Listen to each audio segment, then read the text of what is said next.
Okay.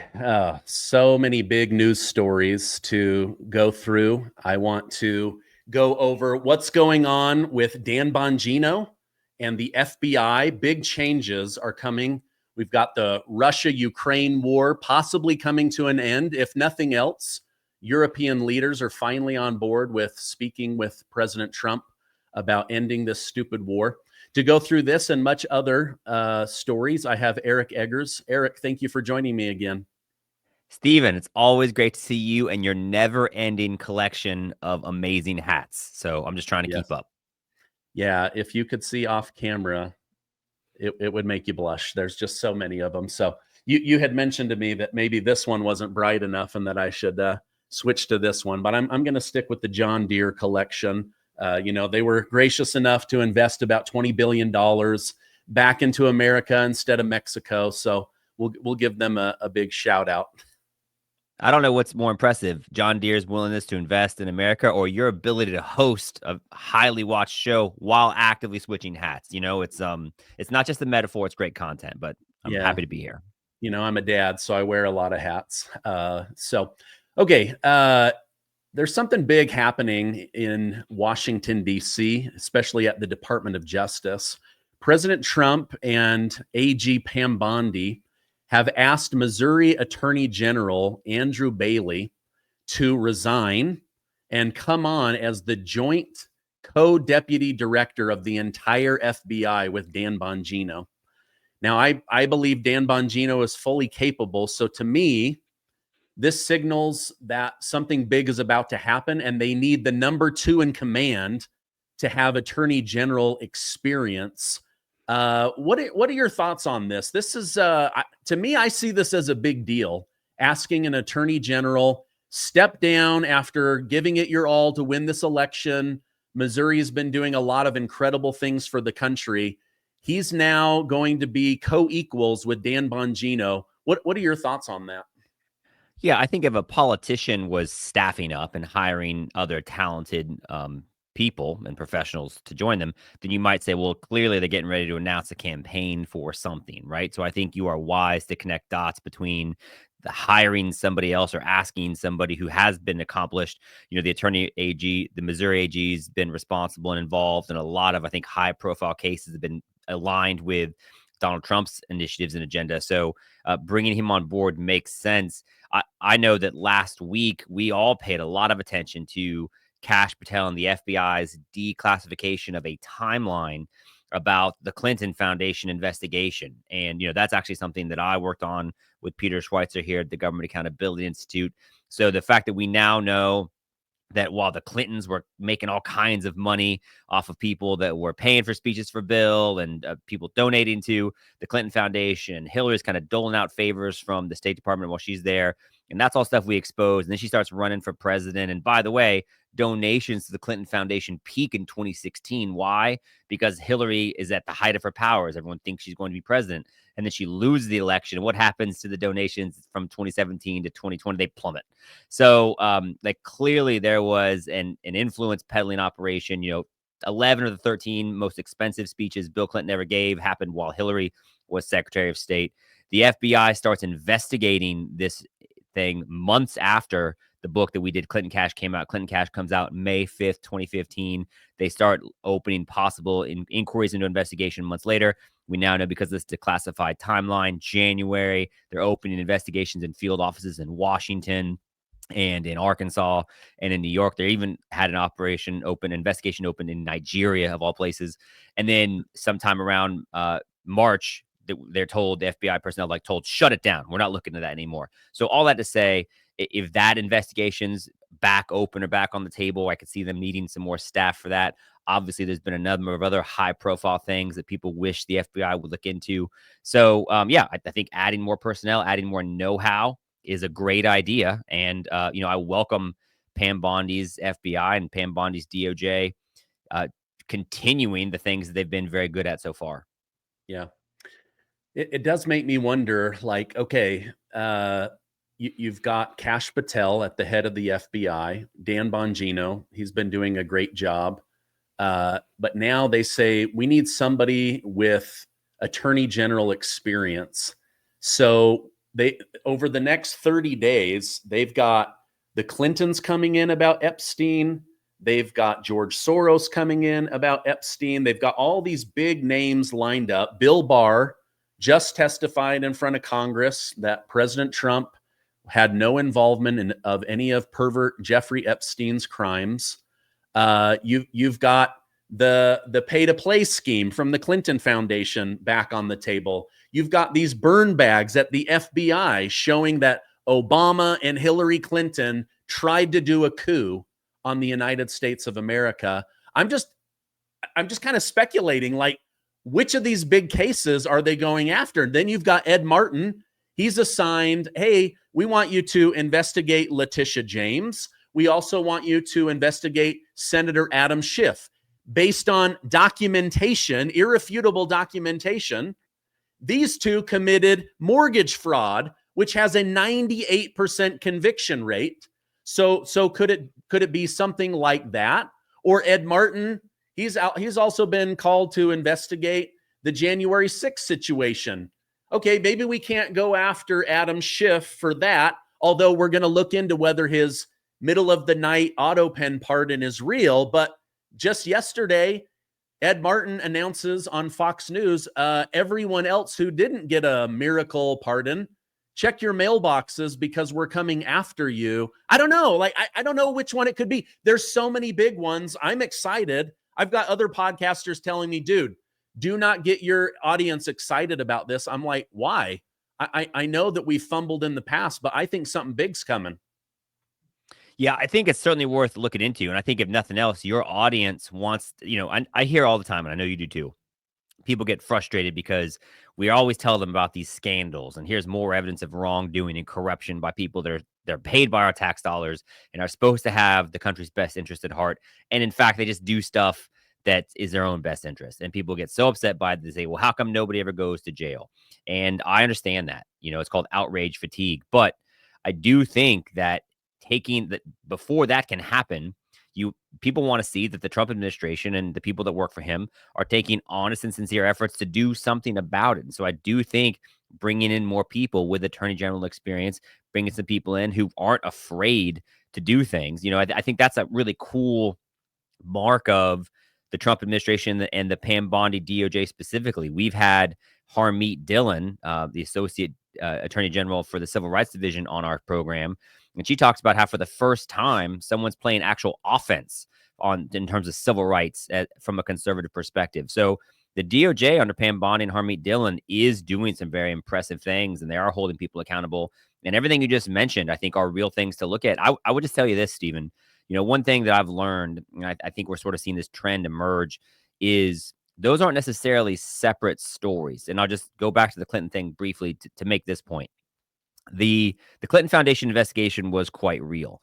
And obviously the scandal is quite real, and the people that are taking money and handing out favors. And the most jarring and scandalous example, which is actually relevant to, I think, another story you want to talk about, is Russia, right? So one of the biggest donors to the Clinton Foundation, 145 million plus, came from people involved in a Uranium One transaction, if you remember that story. But basically, Bill Clinton travels to Kazakhstan with this guy, Frank Juster, from Canada. They secure the rights for Juster to get access to the Kazakh mining stuff. That ends up being folded into an entity called Uranium One. And then that ends up being acquired by Russia. Rosatom's a state-owned nuclear entity, the same people that built the Iranian nuclear reactors.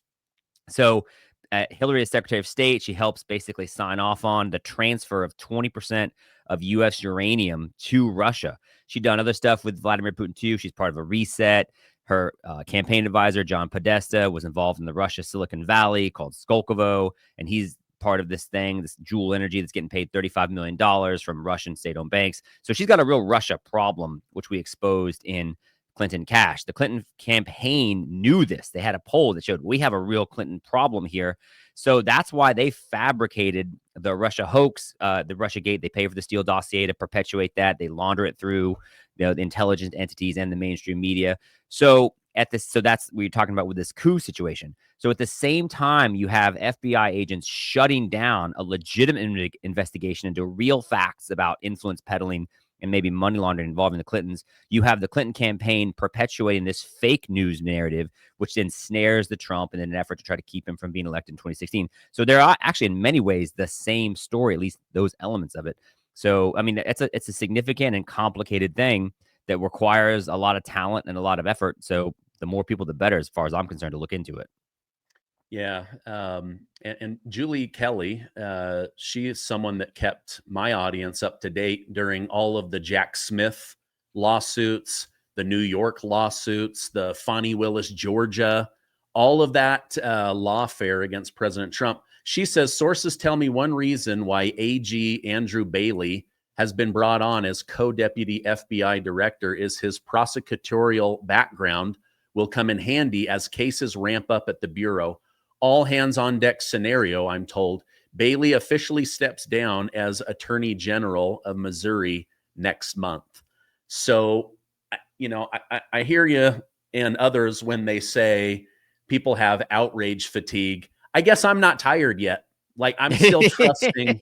I'm still trusting that these people, that something is happening. And the reason that I'm not operating with blind faith is you don't start stacking the deck to prosecute people by not hiring more people, right? So they're adding all these talented names, Janine Pirro, Ed Martin, Andrew Bailey.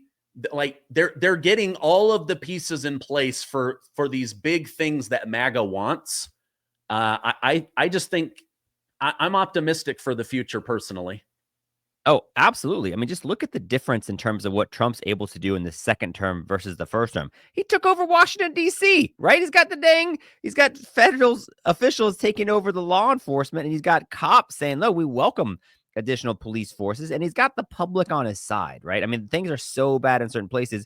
You got DOJ, you got Harvard's paying them lots of money. You got trans people not participating in women's sports. I mean, there's a lot of wins they're putting up on the board. So I do think that, stuff that people would have said is kind of crazy actually works out very well in Trump's favor. Even the tariff stuff's bringing in hundreds of billions of dollars worth of revenue. Everyone thought it was going to be this massive devastation to the global economy. All the markets are up since Liberation Day. So the things that Trump touches seem to be working out quite well. And I do think for whatever reason, the tide has turned. I mean, the Biden administration showed you how easy it is to bring charges against elected officials or formerly elected officials, with 4 different charges brought against Donald Trump. So I'm not a huge fan of persecuting or prosecuting political opponents for sport, but I do think that opening investigations and following the facts and then presenting that information to the public in a dispassionate way, if a lot of money's changing hands and laws were broken, then tell that to the American people and see what we should do. Are you tired of living paycheck to paycheck, wishing you had an extra income stream? Perhaps you've always wanted to own a home-based business, but didn't know where to start or have a blueprint for how to make money. I've recently partnered with a group that shows people exactly how to make money from home. Think about the people in your life that have lots of money. It either took a long time to get there, they inherited it, or they own a business. Most wealth in America comes because of business ownership. I want to invite you to a free training tomorrow to learn about building a home-based business following a proven strategy. Their blueprint will show you exactly what to do and how to make money. In a few hours a day, you could build a nice income to help take pressure off your monthly finances. Or like many in the group, it could become your full-time gig, making more than you make right now. I love bringing my community the news, but also introducing you to opportunities that could help you make more money. Follow the link below to register for the free training. Their home-based business isn't complicated. It's connected to a multi-billion-dollar industry with over 20 million regular buyers. I'll be there with you tomorrow. See you there. Yeah, I agree. I don't want to bear false witness. Like that's a commandment. But there's so much evidence against some of these people that if you turned a blind eye to it, I believe that would be a sin as well, right? Like you just can't let some people get away with stuff because then they'll just get away with it again. All right, I have a clip. It's a little bit long, but it goes into Adam Schiff and the Clinton Foundation. these investigations that are coming, according to John Solomon, who's been a very reputable source. Let's go ahead and react to this together. Tonight, we're going to show you the other side of this conspiracy, the protection racket. We've all known for a long time that James Comey exonerated Hillary Clinton without authority to do so and without finishing his investigation when it came to the classified emails. Tonight, we're going to tell you about the other Clinton investigation, one that was running in 3 separate FBI offices, New York, Washington, and Little Rock. It was a predicated criminal investigation that was examining whether Hillary Clinton ran a pay-to-play scheme that delivered favors from her perch as Secretary of State, while foreigners and others paid large sums of money to her family foundation, the Clinton Foundation, run by Bill Clinton and their daughter, eventually Chelsea Clinton. 3 separate agencies, 3 separate bureaus, offices of the FBI believe they had predicated evidence to pursue that. Every time they tried to move the ball down the road in the shadows of the 2016 election, they got shut down. I mean, they got shut down at the highest levels of their agency. Andrew McCabe, the deputy director, a man who potentially had a conflict of interest with Hillary Clinton. His wife got money from Hillary Clinton's former campaign chair to run for a Virginia state Senate. And by the way, McCabe attended the meeting where that assistance was solicited. He eventually was conflicted out, but not before he gave the order to his agents that you won't investigate or do anything on this unless I approve it. Downstream from them, 4 different U.S. attorneys' offices under Barack Obama were asked for help by the agents. Agents need help. We need a grand jury. We need to get evidence. We want to move the case down the road. All 3 of those 4 offices told the agents, you're on your own. We will not assist you in your pursuit of criminal charges against Hillary Clinton.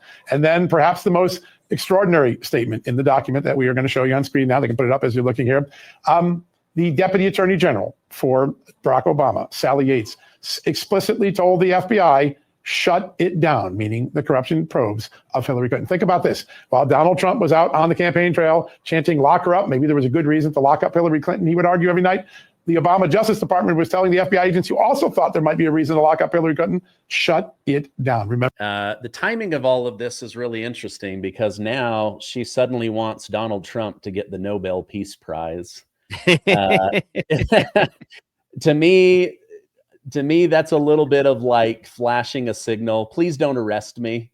Like, let's move on. I know that I cheered and jeered when you were going to go to jail for 700 years, but now that the tables have turned, like, come on, let me get you the Nobel Peace Prize. Let's just all move on from this. I don't know. I think Hillary Clinton, she's a bit of a slippery snake. She might be hard to get, but it seems like there's a lot of people around her that were supporting actors or maybe co-conspirators that we might see some justice from. Your thoughts, are they going to be able to get Hillary Clinton? I will say there's not a shortage of evidence if they wanted to. The email leaks that came out with her campaign, you see, and we looked at this, and I, have looked through all these emails extensively. You see a lot of interaction between her staff and Bill Clinton's staff. So you got people in it, we call it actually in the book, Clinton Cash, we call it the Clinton blur, because just to give you, an example. So like the Haiti earthquake, I actually traveled to Haiti as part of the investigation research for this. And, you see, so the earthquake happens, it's devastating. And this just shows you like their operational business model. Hillary's Secretary of State, Bill is already special envoy to Haiti for the UN. So these 2 people end up being singularly responsible for and positioned to help guide much of the aid that came in. Remember, $13 billion worth of aid comes into Haiti and as part of the international effort to help build it back. And you can look at Haiti now and say, well, it's actually worse off than it was after the earthquake. They don't have any elected officials. You got, it's a military state. All the missionaries have left. It's bad, right? Well, it wasn't that bad after the earthquake. The Clintons are there. I mean, it's devastating, but the Clintons are there. They're building 5-star hotels. They're trying to do things allegedly in the best interest of the Haitian population. Ends up being largely in the best interest of the friends of Bill and Hillary. There's this Irish billionaire who runs a telecom company called Digicel. They end up having their best year. Haiti becomes their most profitable market. He's paying for speeches for Bill. He's donating to the Clinton Foundation. And he's getting contracts from Hillary's Department of State through USAID for phone banking initiatives. Like, that's just one example of, it's like, well, there's no lines, and the people that are friendly with them and give them money end up getting money back. And you see much of that happening in these email correspondences. So I say that to say, There's bank records, there's financial transactions. I think we now have seen reporting that 19 different bank accounts connected to the Clinton Foundation were under investigation at one point. So if they want to resume those investigations, we know the money has ended up in the pockets of the Clintons through some of these speeches and through some of these other financial transactions. The fact that she's now allegedly claiming that Trump should get the Nobel Peace Prize, it seems a little shy of Saul's conversion into Paul on the road to Damascus, right? It seems something less than sincere and legitimate. Yeah, no, I agree. I think it's all fake. I think she's panicking. Makes me angry.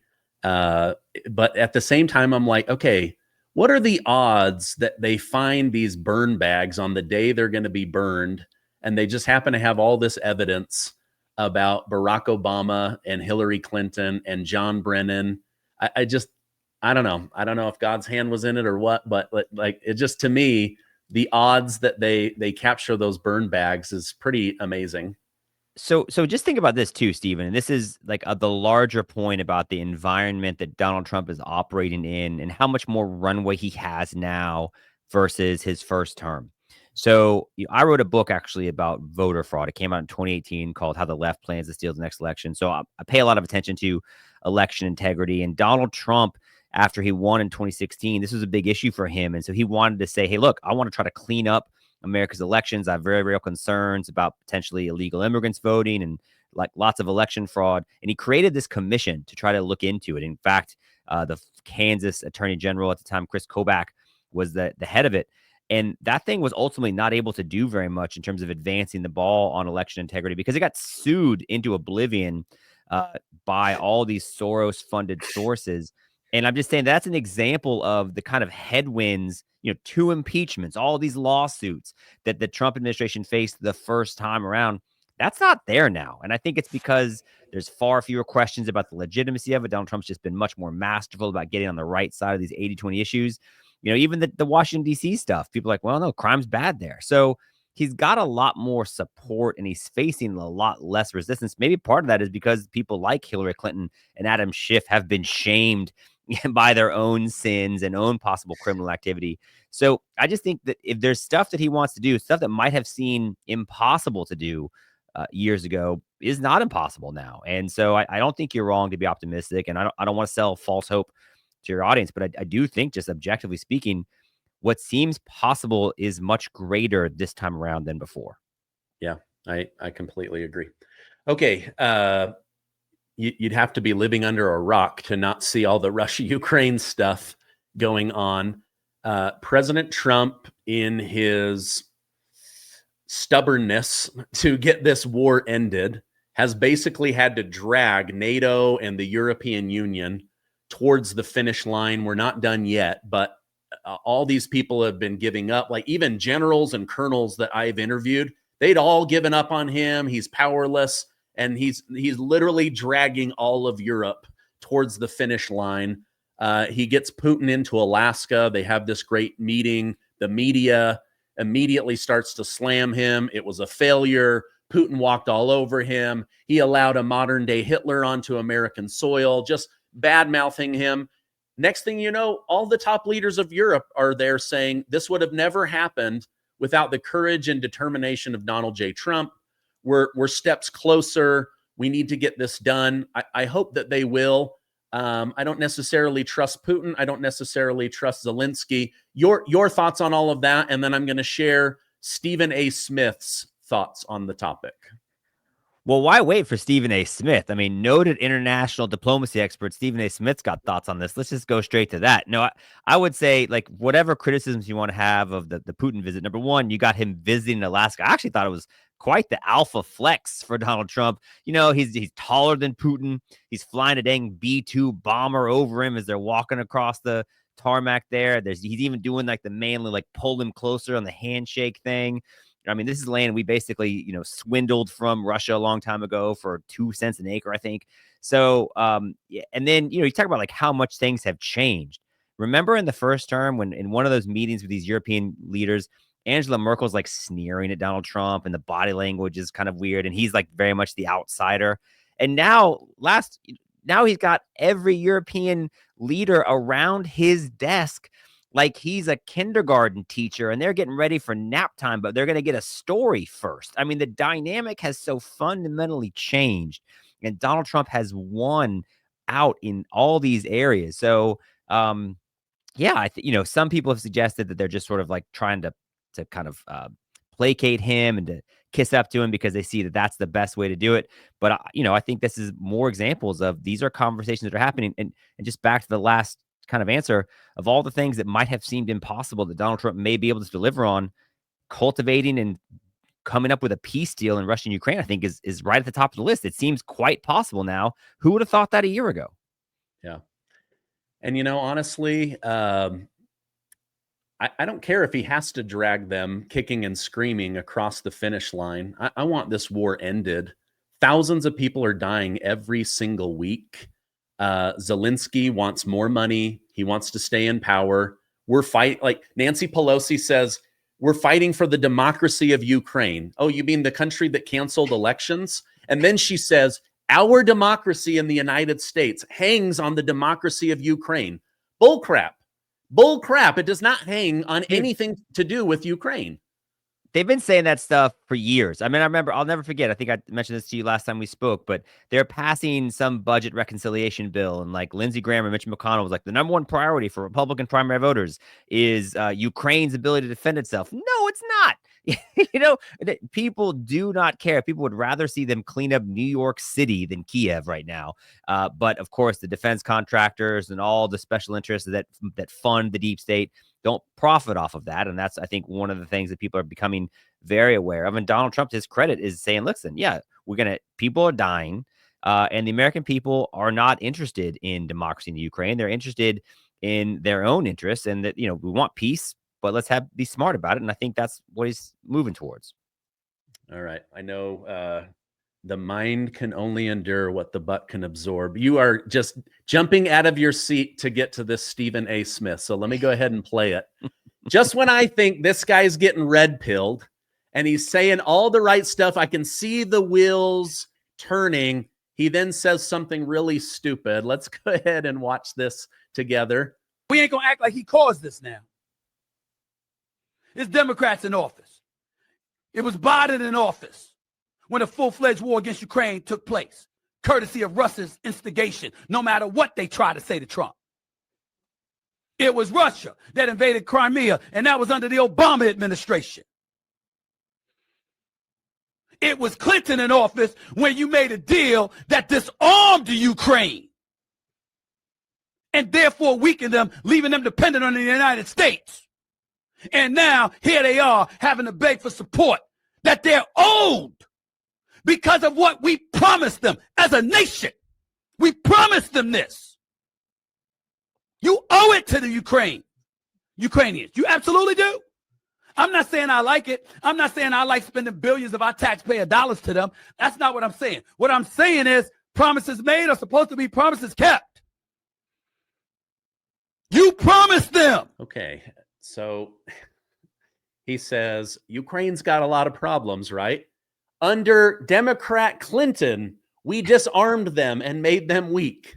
Under Obama, there was a coup and we allowed Russia to encroach and take Crimea. And under Biden, a full-fledged war. But you can't blame this on Trump. But now Trump needs to keep the promises of these Democrat presidents that screwed over Ukraine.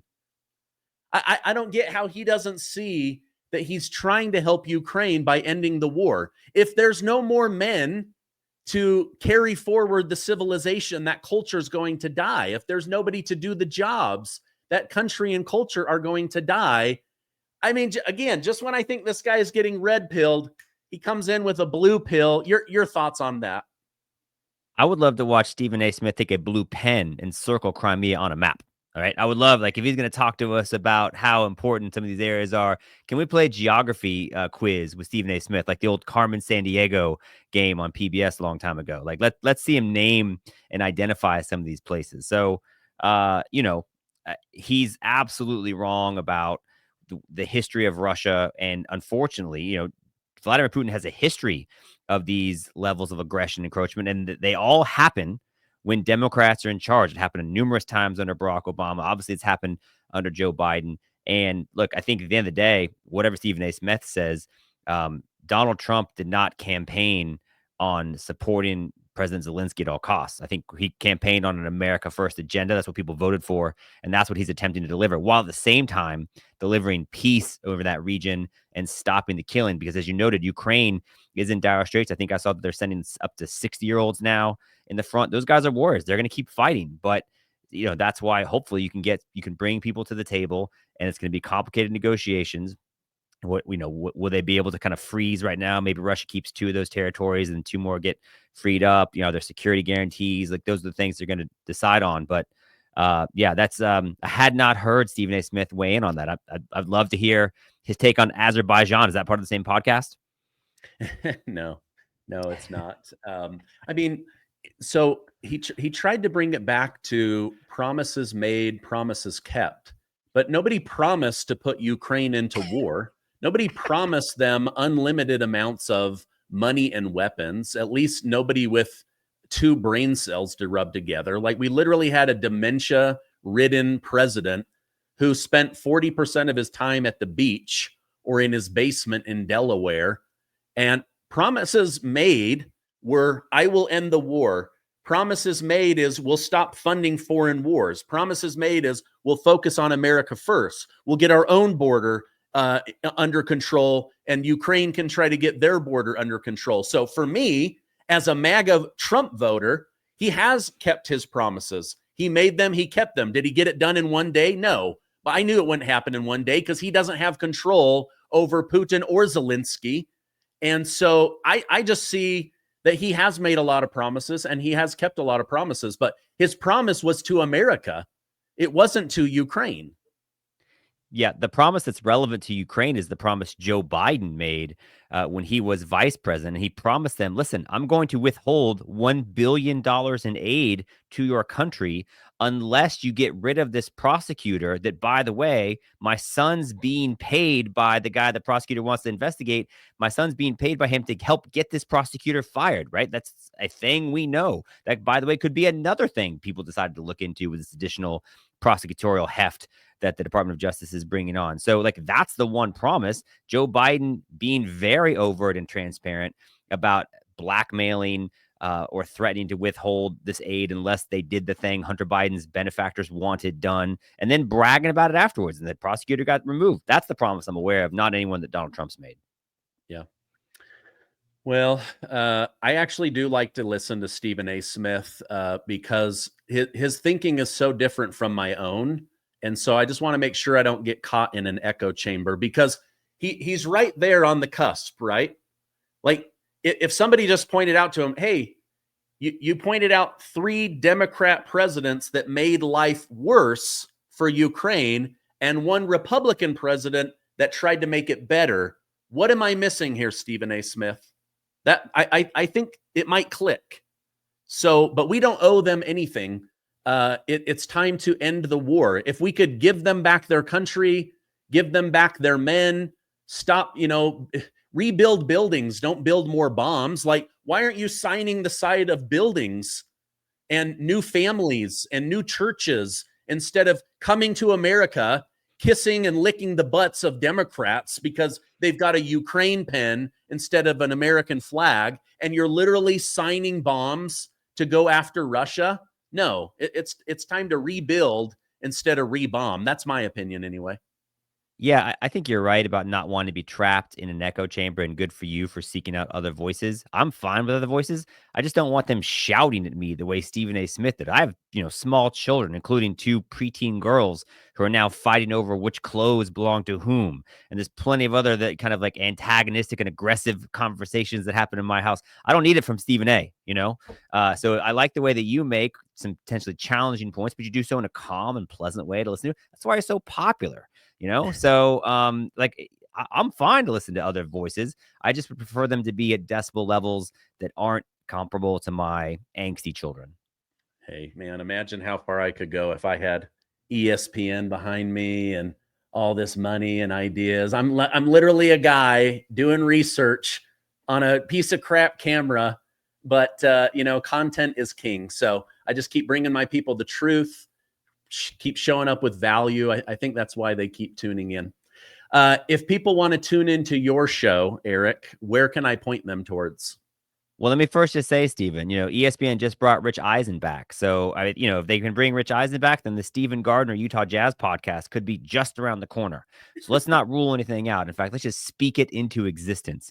But you're very kind. Yeah, so I do a podcast each week with Peter Schweitzer. It's called The Drill Down with Peter Schweitzer. You can find that at thedrilldown.com. And occasionally I will send out, some things on Twitter. You can find me at Twitter at Eric_Eggers, which, but nothing compares to the level of content you're putting out.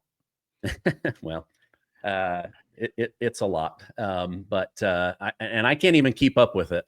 Covering Biden, I was like, man, what are we going to talk about today? And with Trump, I'm like, what are we going to leave out today? Well, yeah, because Joe Biden shut it down at 4:00, right? Yes, So yeah, the Trump, putting a lid on it. You heard that on the way back from Alaska, right? He's on the phone for like 90 minutes with all these different people. He's getting back at 2:30 in the morning. They're holding people on the plane. I mean, the level of vigor that Donald Trump appears to continue to demonstrate, even at his age, is amazing. And so it is. He's getting a lot done, and that's why I continue to say, I wouldn't rule anything out, right? We'll see what happens, but they seem to have us together. Susie Wiles, his chief of staff, seems like she's doing a great job, and it's really interesting. It's a great time to be kind of a fan of the administration because they're doing a lot to be proud of, I think. Yeah, they really are. And in my heart of hearts, I believe that there are going to be some people perp walked, arrested, thrown in jail. I don't know if it will be the biggest of the big names, but I do believe there's going to be justice. And so I'll just continue to cover it each and every day. Eric, thank you so much. I'm going to put a direct link to the Drill Down as well as your X account. Thank you for taking time out of your day. I hope you have a great rest of your day. Stephen, you and your audience are the best. Thank you so much.